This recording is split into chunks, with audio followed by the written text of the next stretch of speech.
Okay, so I figure I'll start with, since we have only one man, I figured I would start with our lovely Joe and have you introduce yourself and ArtLogic and tell us a little about what you guys are doing. Sure, yeah, happy to. So thanks for that, Natasha. So my name is Joe Elliott. I'm Chief Commercial Officer over here at ArtLogic. For those that don't know, we're an art tech firm. We're a SaaS firm, so we provide cloud-based solutions tailor-made to the art market, fundamentally websites, databases, and apps for galleries, artists, and collectors. One way I often describe us to people who perhaps aren't so familiar with the art market is that if you're familiar with the companies Squarespace and Salesforce, so Squarespace, big template website company, Salesforce, one of the big business management solutions, CRM systems. Well, if you imagine that they were one company and that company then built tailor-made solutions for the art market, that's pretty much what we do. So yeah, as I said, websites and database being the two core products there.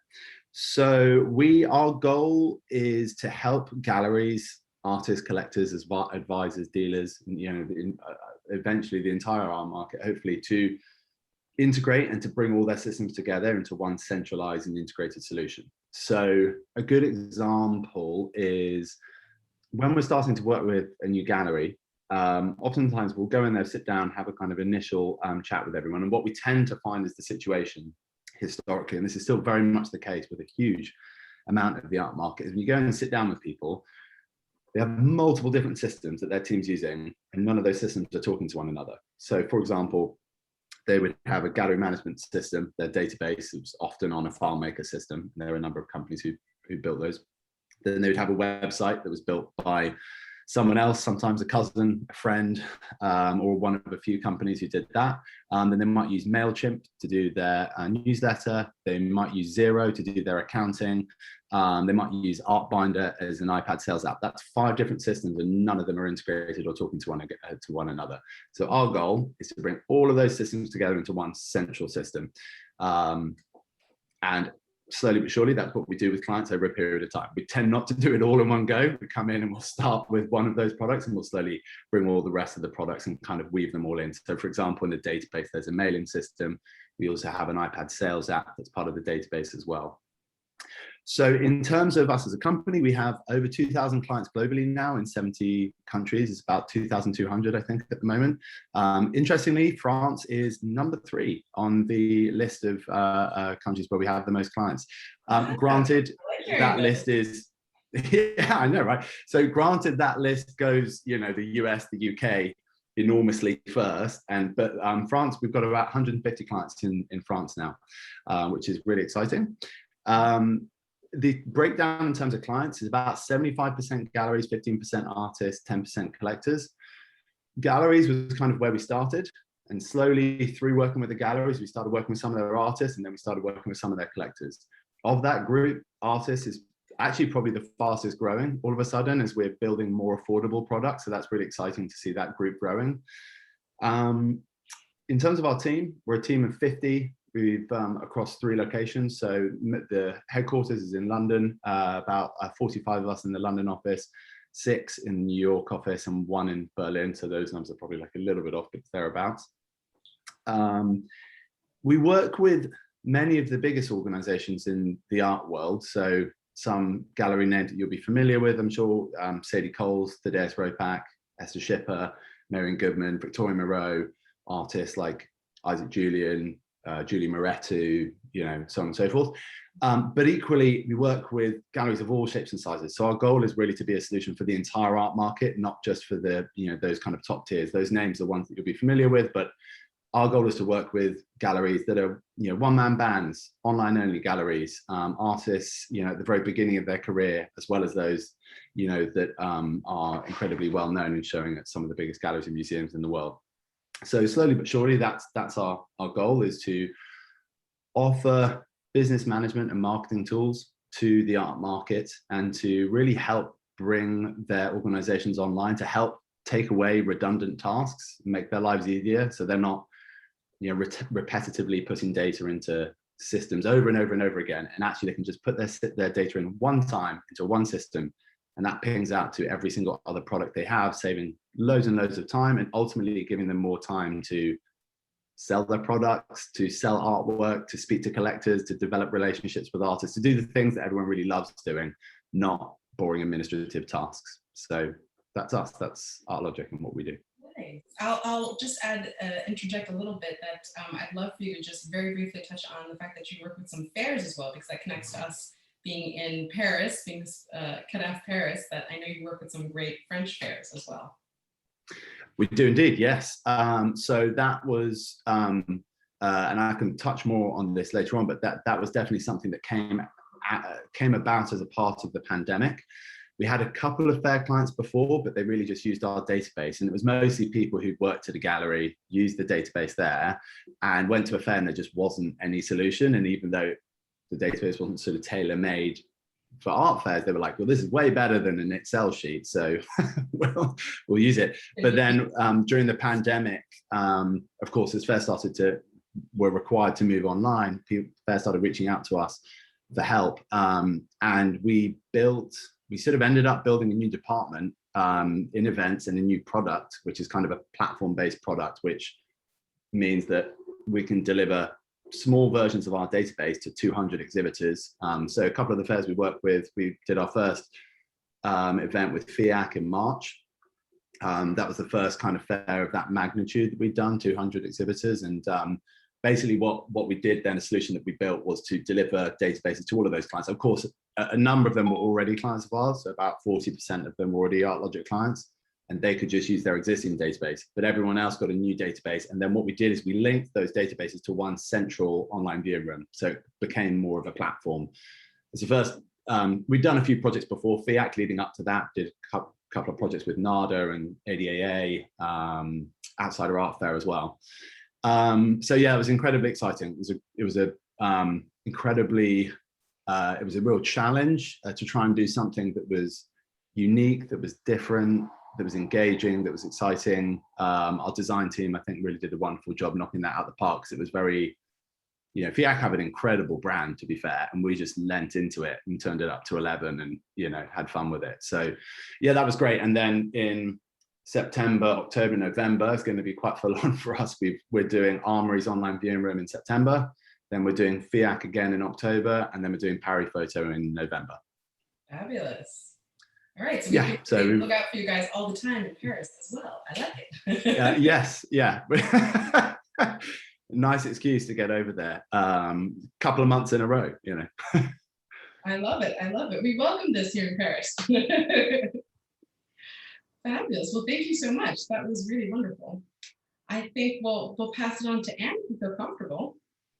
Hi, yes, of course. And thank you. And it's really exciting to be here with Marisa and Joe. So my background is mostly in the commercial art world. So I spent about a decade at Christie's, and it was during my time there as a specialist that I became intimately familiar with the ways in which our industry is immensely complex for people, for buyers and sellers, and how hard it is to penetrate the industry. And during my time there, I ended up learning about blockchain and kind of becoming a bit of a blockchain evangelist, which resulted in being involved in spearheading the art and technology initiative at Christie's, because at that time in 2018, there were very few people in the industry discussing the ways in which emerging technology could revolutionize the lives of our clients. And so actually Marisa and I worked together on the second Art and Tech Summit, which was focused on AI. And around that time in 2019, I realized that I wanted to devote the rest of my career to this space of, the merger of art and technology, and helping, educate the people within our business and be much more involved in simplifying our industry moving forward. So at that time, I left and I went to Superblue and helped build that out with Pace Gallery.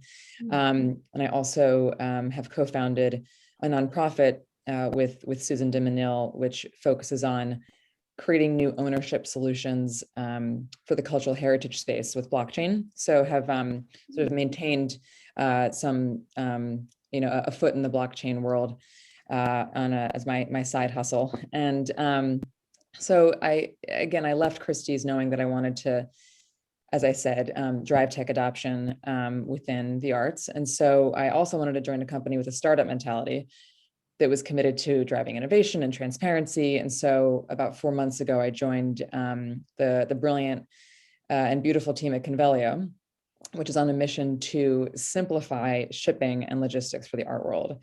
And it's exciting that finally a team is modernizing this very painful process for an industry that prizes exceptional client service, but consistently lets down clients post-sale. So Convelio launched 5 years ago in Paris and has grown very quickly to a global team of about 130 people based in Paris, London, New York, soon Miami. We're hiring very rapidly. I have to take deep breaths every day when I think about it, but we support about 2,000 clients currently around the world, online marketplaces, interior designers, galleries, and auction houses are our top client segments. We also support art fairs. We've worked with Frieze London and Design Miami, and have a few more exciting partnerships on the horizon, which we'll be excited to announce soon. One value add for fairs is that we help consolidate consolidated shipments, for all of the exhibitors, which drastically improves, which is drastically much more environmentally friendly, say, than individual shipments. So also a focus on sustainability there. So while Convelio as a company handles global end-to-end shipping management, what really differentiates us from other art shippers is our technology. So the core of our business is a proprietary algorithm that has the capacity to give people instant shipping quotes in 30 seconds. So either on our website or through an integration of our tech on their own websites. So auction houses can integrate our product into their e-catalogs, for instance, giving potential bidders a quote on the spot. When I was at Christie's, I lost countless bids to clients who couldn't get a shipping quote within the next day. And galleries, for instance, can upload entire exhibitions or fair inventories to give clients quotes in person, in the booth, et cetera. Online marketplaces can integrate our product and provide shipping quotes at checkout. So there's no need to wait the typical 1 to 3 days to confirm that part of a sale and to extend the client experience. So that technology, drastically simplifies the quoting process, gives clients access to personalized dashboards, shows all current and existing shipments, so really consolidates and centralizes everything related to any shipments they've done with us. Digitizing the shipping process really allows for automation, transparency, efficiency, the ability to track carbon emissions, which is a priority in our roadmap. So that's sort of the summary of what we do. And yeah, very, very exciting to be part of this journey. So thank you. Fabulous. How exciting. I love it. I mean, here in Paris, I think Convelio is viewed as like the beautiful unicorn, especially in the art world. We're incredibly proud that it started here. Yeah, it's not always often we're able to say that, so it's wonderful. Good. I can also, I can vouch for your guys' affordability, because out of interest, I had a piece in New York. I was with a friend, been over there for like years because I bought it from an English artist in the US, classically. And I just knew it was going to cost me an arm and a leg to ship it back. And then I was like, oh, okay, I'm gonna, I'd heard about you guys, and I thought, oh, I'll give it a try and see how it goes. So I got someone on my team, and they went out, and I got 3 different quotes from the classic shippers, and you guys came in at a third of the price of 3 of the other regular shippers. So fair play, I was impressed, and it arrived beautifully created up, hand delivered. So yeah, good job, because I was like, how is it that much cheaper? But anyway, it is. Thank you. And it was great. So. Thank you. You're making me realize I also should have mentioned competitive prices, since that's obvious, like, a key element for people. It was the one thing I was about to interject. I was going to say, Joe loves to talk about you guys. He totally sold me on you guys before I even thought about it. Yeah. So, no, I'm a big believer. Price yeah. comparison is so awesome. Thank you, Joe. And thank you for helping me You're sell the welcome. business properly. That was embarrassing. I mean, hey, you know, but at the end of the day, I feel like when you're in sales because you like selling things that help, right? That's the, you know, if you believe in products. And no, it proof's in the pudding, and, you know, it worked really well and came efficiently and cheaply. So, yeah. Nice, nice, nice. All right, Marissa, you're up. Tell us all about you and where you're working. So I am Marissa Kayam, and I am the Chief Data and Content Officer at LiveART. And I came on in January, and we've actually just launched. So we are really in the throes of a really exciting time. As Anne mentioned, I was at Christie's for many, many years, the Director of Education. I'm an art historian, and I'm also an art advisor. And because I've worked in the business so much, what really appealed to me about LiveART was that they wanted to create a platform for peer-to-peer transactions, collector to collector or artist to collector. And I think what everyone's kind of discussed here is that though that doesn't seem like a very complicated technology related effort to get that to happen, that the art world itself has a lot of idiosyncrasies and a lot of roadblocks that inhibit people from peer-to-peer transactions, buying and selling. And LiveART's founder, Boris Pevsner, which I know you know, and have worked with, it's a brilliant team. He and his team have really found technological solutions for this platform and created a variety of tools that really enable either artist collector or collector to trade without intermediaries, so opening it up the entire system of buying and selling, and at a lower, commission fee. So I thought I would just mention a couple of those tools that have really enabled this platform to develop in the way that it has and to create something that's incredibly unique in the art world. The first one is LiveArt Market has a sister site called LiveArt AI. And LiveArt AI is a database that has historical data, historical auction data, obviously, and it also has a lot of market analytics. But the most unique thing about LiveArt AI and what distinguishes it from other databases is that we offer a LiveArt estimate. So any work of art that is on the site gets not only its past history of sales, but also an estimate, a LiveArt estimate, a range at which that work of art could be sold on that specific day. The algorithm that the engineers have created, brings together past sales history, public sales history, but there's a lot, it's not just a kind of machine learning fed algorithm. There is incredible detail in which they have been able to, deal with certain artist series, bring in private sales information that they have.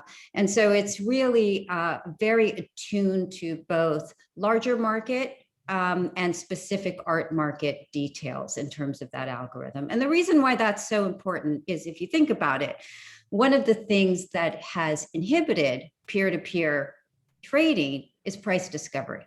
So on the sister site, LiveArt AI, basically, it's free. Everyone can go on and, learn about pricing and price ranges and understand what something can sell for. And there's other things you can do there. You can look at an artist's trajectory, and it's very fintechy, measure it against the S&P 500. You can measure one artist's past sales against another artist's past sales. But the thing that's really great for collectors is that on the sister site, LiveArt AI, collectors can upload their own collection, their own artworks, and get a LiveArt estimate. And that just makes much more transparent, without intermediaries, a baseline from which buyers and sellers can begin to price works and also negotiate. So that's really one of the key technological tools that LiveART is created to enable this peer-to-peer transaction. And then there's, believe me, you've worked with Boris, there's many other tools that enable this, but the only other one that I just thought I would bring up, because I know we're limited in time, is the way, so what's another thing collectors hate about selling privately is they don't want to burn their artwork, right? They don't want, you know, you send it to one advisor and the next thing you know, it's being offered back to the collector, right? So that kind of thing is something that has definitely inhibited peer-to-peer transactions. And I think that we have kind of two solutions for that. The first one is when you list on the site, you have the option of either listing the work publicly or privately. Visually, when it's listed privately, we show a series of comps and the artist's name to really just whet the interest of people, you know, potential sellers, excuse me, potential buyers. But in order to get the details for every work and the precise image, one has to enter into a deal room. To enter into that deal room, you have to go through AML, KYC, answer a few questions. And it is only at the seller's approval at which someone can view the artwork. So the thing that's so great about it is it puts the collector completely in control of who can see the work. And then once in the deal room and the work is revealed, negotiating price. Right? No one else is negotiating price. No one else is putting a 20, 30, 40% commission, you know, on it. And it really puts the power back into the hands of the collector. So those are a couple things, a couple tools that, and you know, we're launching, obviously collectors are very interested in this. We have over 1,000 works of art valued at over $100 million at launch. So it's really exciting and people are really, really hungry for this. I'm just going to end with one thing, which is we've also branched into primary, because as we know with the primary market, oftentimes certain artists sell their work in the gallery and then at auction it quadruples and they don't have any kind of sovereignty over that price, much less any commission on that price. So we, on June 29th, we're opening our first primary exhibition. It's curated by the artist, young, amazing artist named Amani Lewis. It is going to be an exhibition both on our platform, and we will also be showing it in the Gallery Speroni Westwater in New York. And we are also making NFTs with the artists based on the actual artworks. So on the one hand, artists selling on our site also gives them a lot of control.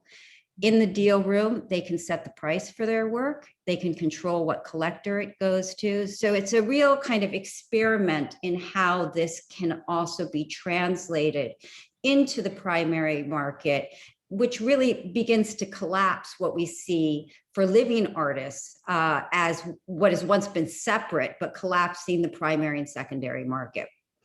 And the other thing, obviously, is we're interested in NFTs, but we're really interested in digital art, and we're really interested in art. And this platform we see as being a place where the physical object, the digital object, different kinds of currencies really blend together, and that art collectors, no matter what medium they're interested in, digital or physical, that we are a place where they feel in control and can really set the terms for the way their art, you know, is bought and sold. So that's us. Fabulous. Wonderful. Yeah. I mean, full disclosure, I'm sure everybody watching this will do a little bit of homework on who all of us are. And you'll know that obviously I worked for, as everyone keeps calling him, my work husband for 7 years with Boris at Collectrium. And obviously Joe was one of our, can you believe that I'm old enough to say this? He was one of our sales interns at first. Then I got to hire him because he's so much younger than me and fabulous. And so, yeah, it's a small art world. So it's very exciting to see him jump back into the art world startup fray. and see what you guys do. I love it. Really great. My Now, very first job in art tech was back there. Yeah, that was. Natasha. I mean, I can't even believe that it's been that long. But I know. I knew Joe before you even got married or had a daughter, before you had a Logic. My gosh, I know. Amazing. Time has flown. Yes, indeed, in the best way. Yes. Now, darling Violette, c'est à toi. Go ahead. Tell us all about Eunomart. I'll do my best to speak English. Sorry for my French speaking, but thank you, Natasha, first for organizing this talk. So I'm Violette. I'm the founder of Eunomart. We are the IT solution to comply confidently and securely with the art market's new legal obligations. So I think you all know about the new regulatory requirements in the art markets to face the money laundering and terrorism financing. So now all the auctioneers, galleries, antique dealers, and even artists have new responsibilities. They have a role to play to face the money laundering. First, they need to establish a risk mapping of their structure, and they need to establish a score, and even to detect all the sensible points in their business. And then they need to verify the identity of each client. Even if it's a transaction in the name of the company, they need to ask for all the documentation to justify that they are not facilitating money laundering. But the thing is that we all know that it can be really difficult to go through this process. And they are not lawyers, they are galleries, antique dealers, auctioneers, so they really don't know how to do it. And in small structure, it's really not easy to put in place processes. They need to, and moreover, they need to ask for the good document, and they need to keep it in a secure place. So it's really not easy for them. So here we come with a software. It's a blockchain-based solution that will facilitate the application of the law, and it will legitimate their work. So it's all about automated guidance for the risk mapping first, and then for the to accompany them on each transaction they will go through.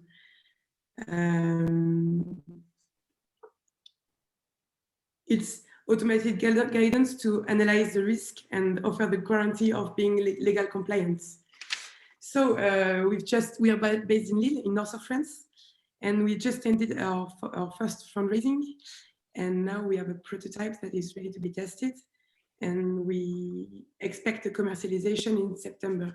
So we are already working with galleries based in Paris and with one auction room to test a lot of our prototype, and then to finish it for September for all the art fairs, etc. So yeah, we need to improve our product, but we really expect to be the legal compliance software who will accompany all the art market professionals through this new legal obligation.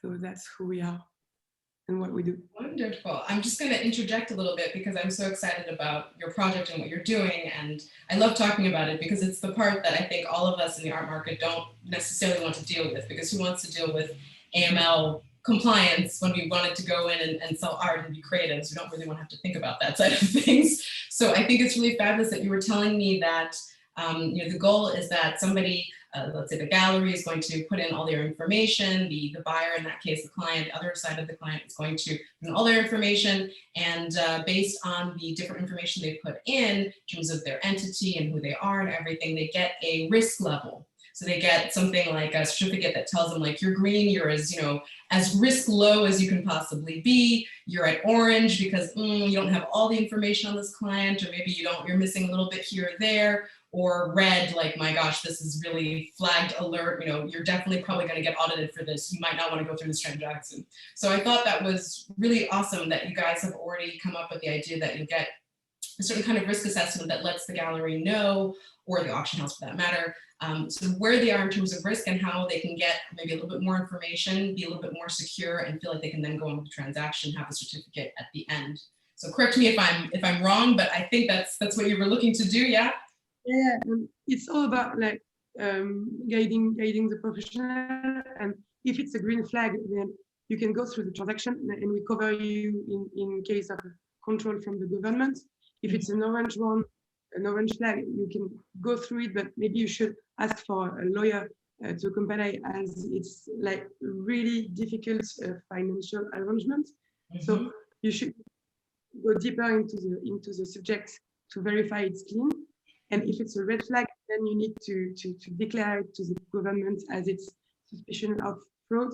So you should declare it. And so we are helping through each step of the legal obligation. And if they go with software, then they are fully compliant. Yeah. Fabulous. Yeah, I really love that. If you get a green flag, that means you can have your certificates and you can show, here in France, you can show douane, you can show everybody and say like, I've done my due diligence, I'm good, which I think is going to be hugely important, especially considering the US is going to have to come on board with this law, I think in about a year as well. So quite timely. I'm very excited. I was talking about this even with Boris and he was like, oh, this is what we all need. We're all trying to look for someone who can help us be AML compliant. So I think that's fabulous. Bravo.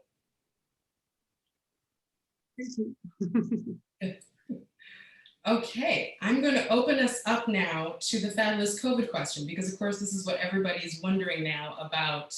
I mean, I think about, every industry, but I think it's a really interesting question considering, I love this idea that with something like the negative side of a pandemic comes the beautiful renaissance right afterwards. So I think our industry is actually one that's maybe poised the most out of many others to have quite a positive impact, in fact, from COVID, from the experience of pandemic. It usually pushes the arts, pushes expression to come out a bit more. Unfortunately or fortunately, it comes usually after every plague, war, pandemic period in history. We have a rebirth.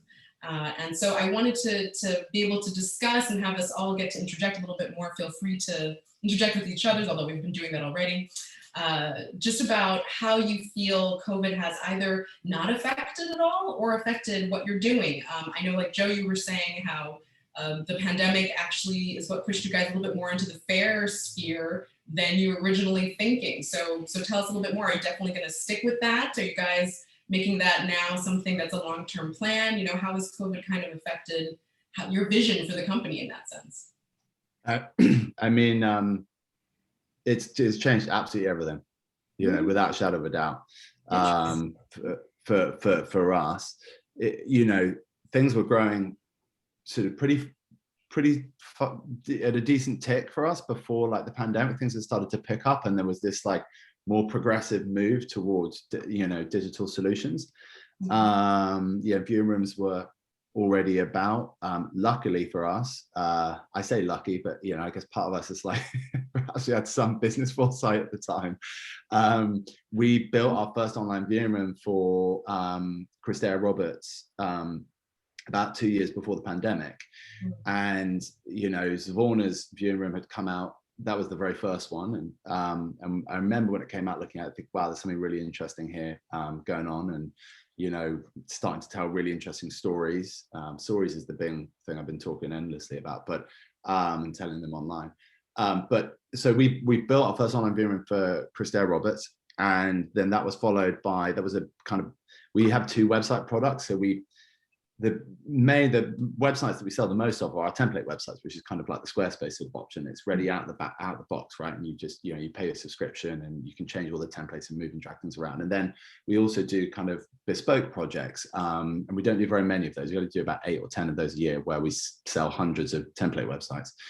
But the nice thing about the bespoke projects is they're sort of R&D. They're like design and development R&D for the template website. So when we do a bespoke project, we build things and we look at it and say, wouldn't that be amazing if we could like build that for everyone? And when we built the first online viewing room, that's what we thought. We thought this is a really cool tool. And then a couple other bespoke clients wanted it built in. So we built it for Esther Schipper and Marion Goodman.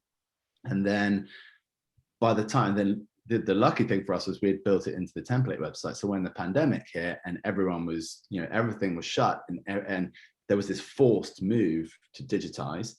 Luckily, we were, I think, perhaps the only show in town that had it ready out of the box. So there was just this sort of tidal wave of inquiries. I mean, honestly, we're incredibly, we feel very privileged and very lucky to be able to, because all our main goal is we want to help fine art organizations to help promote artists better, artworks better, help get more artwork out there in the community. So anything like we can do to get great products in the hands of our clients so they can help do that more, all the better. And so the opportunity to help all these people with online viewing rooms was amazing. But at the same time, like everyone else, we were freaking out also because we didn't know what was going to happen. Like the first 2-3 months were like, oh my Lord, this is crazy. Yeah. It was like, is it going to continue? Is it going to implode?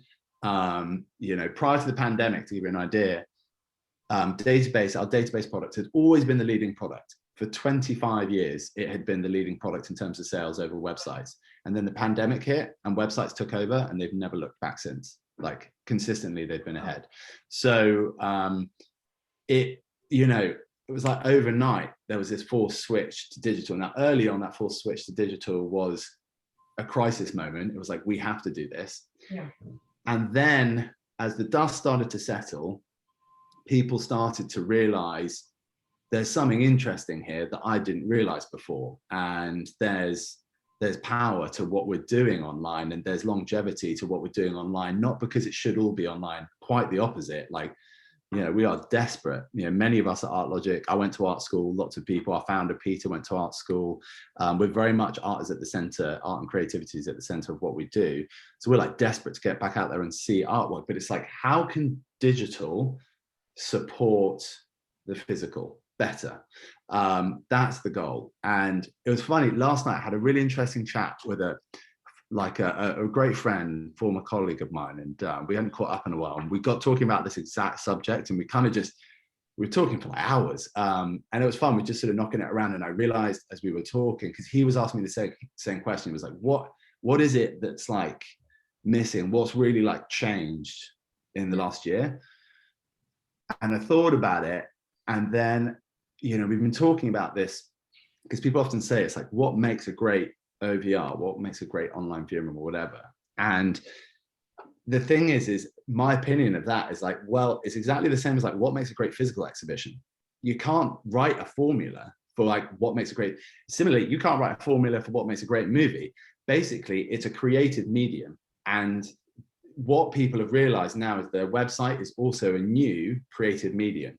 And that medium, like all others, like a physical exhibition, can tell stories, and stories is what people, as humans, stories is what we connect with. And those are the things that we remember. So when you can create like an online viewing room experience and you can give something different that you can't give in real life, then you can like really connect with people. So it was funny, I was thinking about this story last night when I was chatting to my friend, and I said, there was one of our clients, Ben Brown. I was nosing around on his site and I was looking at some of the OVRs they created, and there was this Tony Bevan and Frank Auerbach exhibit, right? And on it, and on the front, there was a video. And I always say to people, I was like, video is so powerful. We're lazy as humans. Give someone a video. It's, you know, it's so good. You can just get to the page immediately, like, oh, I'm just going to settle in. I've got like 3-4 minutes and I can get a sense of this exhibition, which I would argue also is immediately more powerful than when you walk into a gallery and no one's there to greet you and you pick up a long piece of white paper that's a bit confusing and try to figure out what's going on. Anyway, so I pulled out this video, and it was this curator, and this was amazing. I don't know if you can go and find it, it's worth having a look. And he basically got, I apologize, I didn't even realize Auerbach was still alive, to be completely honest. and basically he had 2 iPhones, and he got Auerbach on one and Tony Bevan on the other. And he walked around the exhibition with them. You know, there are these artists in their like 80s, something like that, having this conversation, 2 phones talking. So like each phone was one of them. And they were walking around this show together, and he was being filmed from distance. I was like, now what I said to my friend when I was chatting last night, I was like, if I went to that show in real life, I've seen a million, you know, not a million, but I've seen tons and tons of Tony Bevan works. I've seen tons of Auerbach, and I love Auerbach. I love them both. Chances are, though, I never would have talked about that exhibition ever again in my life, because it would have just melted into the pot of other things. Sure. And why am I talking about it now? I'm talking about it because there was something that was just different that I connected with, that I was like, this is funny and kooky, and it's got personality, and the artists are talking to each other. You know, these artists, like, you know, they're more elderly artists now, and they're communicating like through, it was just, you know, it was amazing. And I think that's what's really changed. You know, people have started to understand that there's power in stories that can be told online, and websites are more than just, previously websites were information archives, and now people are understanding that they're not. They're more than that. There's so much more than that. And with the events, similarly, you know, on some of the, it's funny because people have said to me, they're like, the OVR, the event website is the OVR. It's not actually. When you get to FIAC, right, and you get to kind of the landing page there, when you go to the exhibitor page, is that an OVR? No, that's just a list of exhibitors. When you click on an exhibitor, is that an OVR? Arguably not, because that's just a list of artworks. But when you click on an artwork, and then there are 10 additional images that tell a story that you didn't know, that's an OVR. That's what it is. It's like, you know, because then you can learn something from those photos that you actually couldn't, you know, from going to the real exhibit. For example, a gallery, and I'll stop after this, sorry, I'm but 1900, 2000, they had a couple of pieces in their booth, and had all these additional images, and they had the pictures at the back of the canvas. You'd never see that in an art fair. So there's something you immediately can't get in real life that you can now get online. Similarly, Esther Schipper had a sculpture, I'm blanking on who it was now, because it was a wonderful sculpture. And it was like a glass, it looked to me like a glass snowman, intending to look like ice, but I actually didn't think it was ice. And it was only until I was showing a bunch of people this, because it was just a really like funny, cute kind of artwork. And then when you clicked in, you actually realized, oh my Lord, this thing is A, huge, and B, it's real ice. And they had loads of pictures of it melting slowly in the gallery. And again, there's the context that I just couldn't have. Anyway, so that's, I think, what's, you know, it has changed everything. And I think now people realize the power of what they can do online. And that's what's really exciting. And that's what, you know, I guess we want to help our businesses change, because now we're helping people to tell stories, and they're asking us for advice in a way they just hadn't before. We've like become consultants as well. That's fabulous. So, I love it. I mean, I think there's so much to be said. You know, I agree with everything you're saying, and especially when it comes to the OVR experience. I'm sure everyone remembers the early days. Maybe everyone remembers a thing called VIP Art Fair. That was an all online art fair. And it was the first one.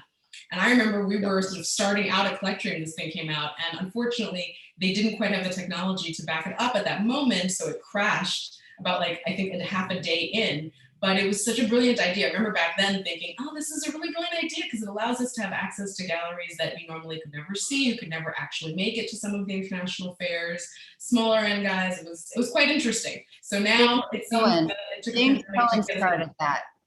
The James Cohen Gallery started that. He was prescient.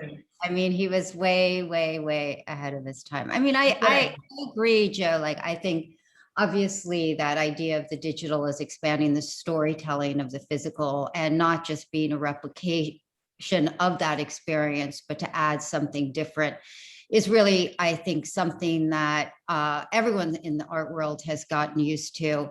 I also think, though, and I think that was really the first 6 months, like all this talk, like everyone's getting used to buying online, transacting online, viewing online, and all of that. And I do think that that initial push of COVID and the pandemic was how the digital could be support for the physical. I think what's interested me more in the last couple months, though, is that in the way that the digital has become, I guess I would say, is it's no longer just to support the physical. I don't think if we had had the pandemic that there would be such acceptance of digital artwork, and the way that digital artwork is now being traded in the same way that physical artworks have been traded traditionally.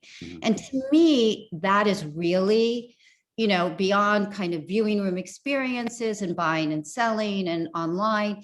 To me, that is really what is going to be the legacy of this. I think that there is that we have caught up to what the culture is interested in, and have adopted a way to transact with that new form of culture. And I'm an old dog, like an old Christie's dog here. So if I'm excited about that, I can only imagine, what younger people who want to get into this arena are thinking. And I just think it's a really exciting time. Yeah, Couldn't absolutely. agree more, Marisa. I feel as if I totally agree with you that, in April of last year, when almost every arts organization woke up and faced the consequences of never previously even having a digital strategy, right? Sort of waking up, realizing it wasn't even on any back burners. It was like not on the stove, right? And so recognizing that digital strategy had to be, again, like suddenly at the front and center, and that providing the foundation for, as Marisa just said, like acceptance and understanding, and sort of like being able to even remotely tiptoe into the space that we're in now with regard to digital art, et cetera. And so I couldn't agree more that it provided that foundation, and like, again, leveling up to where we are culturally, which is thrilling. And just to add on to what Joe said, I think, what's also exciting for companies like all of ours is that now we are being considered consultants in the art tech space. So, for Convelio, for instance, I know that we ended up launching an art tech platform because all of our clients were asking for digital strategy advice and automation advice. And so we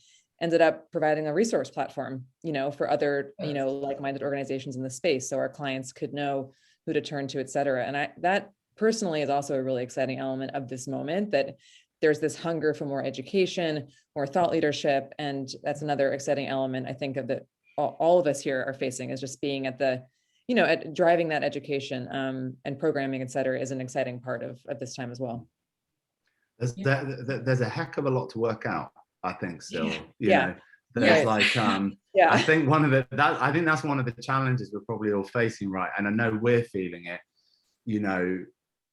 Everyone's just desperate for help, and I think we all want to give it, but there's also, it's happened so fast, like a million miles an hour, that as much as it's the opportunity, those of us in art tech were like, okay, now people are really understanding what we've been trying to say. Now they want to understand it like a million miles an hour. Right. and equally, and there's a lot of new, over the course of the next year, we're going to see a lot of changes. You're going to see a lot of new roles being hired in galleries that weren't being hired before. Digital content managers, digital marketing strategists, people just making content, people saying to themselves, wow, like video is really powerful. Maybe I should be making a video for every exhibition, and like, what does that look like? Are they working with the free? So there's a lot of stuff to figure out. Because there's this world of new opportunities, and I think that's one of the challenges now going forward is, as you were saying, and people are asking for a lot of advice, which is really wonderful. But the thing is sometimes we're giving that advice and we're saying, this is my best judgment because we're working it out as much as you guys are as well. I mean, obviously we're working on it every single day, so there's a chance that you would hope our judgment would be decent, and I believe it is. But yeah, there's a lot of new challenges. There's a lot of things that need to be figured out still, and I think that will kind of steadily shake out over the course of the next year or so, as we kind of start to normalize a little bit and we start to figure out what the landscape looks like now, kind of as we sort of go forward. Yeah, and I think I'm so excited by this time as well, because not only just what we're talking about in terms of the sort of emergence of clearly there's going to be like digital departments suddenly now at many galleries that didn't exist before, not in the way that they did before. But I feel like it's also done something to the type of globalization that we have within the industry. So I think even if I bring it back specifically to Paris, since this is for CADAF Paris, but I don't know if you've experienced this, Violette, but I feel like there's suddenly within the French context, there's a lot more willingness for there to be so much more collaboration internationally, because you can all just connect via Zoom. We can do this, we can have CADAF Paris Art Fair online. We can do the panel talks by Zoom that we would have otherwise done in person. That like the show can go on in some extent. We can use the technology to do that. So even, I would guess in your case that being in Lille, you're able to still have your galleries be in Paris. And I think before the pandemic, there would have been much more pressure on you to be more based in Paris, I would guess, because I feel like we were a little bit more, horribly, I will admit, Parisian centric before the pandemic. Exactly. But now we can see, I can only agree with all that has been said, because like, you need to know that before creating my own company, I was working for Artsper, the marketplace for art galleries. And I worked there for 4 years, and I saw how long it can take to digitalize all the galleries. And it was really a huge effort for them to go on their computer. And then they were like, oh, what is this software? It's really complicated, even if it was not, because it was not their job to be in front of a computer to sell the artwork, to register invoices and clients in a CRM. But now it changed a lot, and we can see it. Even now, I can reach a lot of galleries, of auctioneers with my computer from Lille, and go to Paris only for events. So we can see the art world is, as you said, connecting with like every cities and countries who are getting digitalized in the art environment. So it's really interesting for us to see that, and that's why I think it's really good to see a lot of startups in the art and tech that are emerging with blockchain for traceability of artworks, for legal compliance, for transports. It's really interesting to see all the good solutions that are emerging. And I'll just just continue that a little bit. Yeah. I think that it's also really exciting to see, this collaboration that's going to have to happen within the industry to make, industry-wide decisions on, for instance, regulation and data control for blockchain solutions, right? Like moving forward with that conversation. So using blockchain as a foundation, et cetera. We'll have to have more collaboration and more sharing among industry leaders, which obviously is like the opposite of what we're accustomed to in the art world. And I even recently, like the David Zwirner's new platform,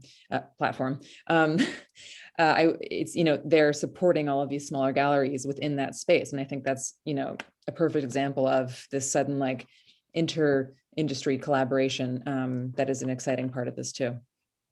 Yeah, absolutely. I mean, I think what my hope is that as we sort of come to a nearing, obviously we're not at all at the end of the pandemic in any way, shape or form, unfortunately, but we're coming to a nearing, hopefully next year at some point it will end. But I think it will be fascinating to see how, as we come out of it more, what we retain. I mean, obviously David Zwirner is a great example of just community spirit coming up in terms of trying to help out with each other. And I think also just you guys all mentioning that you've become advisors all of a sudden in certain ways, is another aspect of community outreach in a sense, because we're also having to group together since we are a very global industry, but the pandemic hit us in a real personal global way. So how do we all move forward? And I think it'll be very interesting to see how some of you guys end up maybe connecting, because of course, I think it'll only benefit clients if they can easily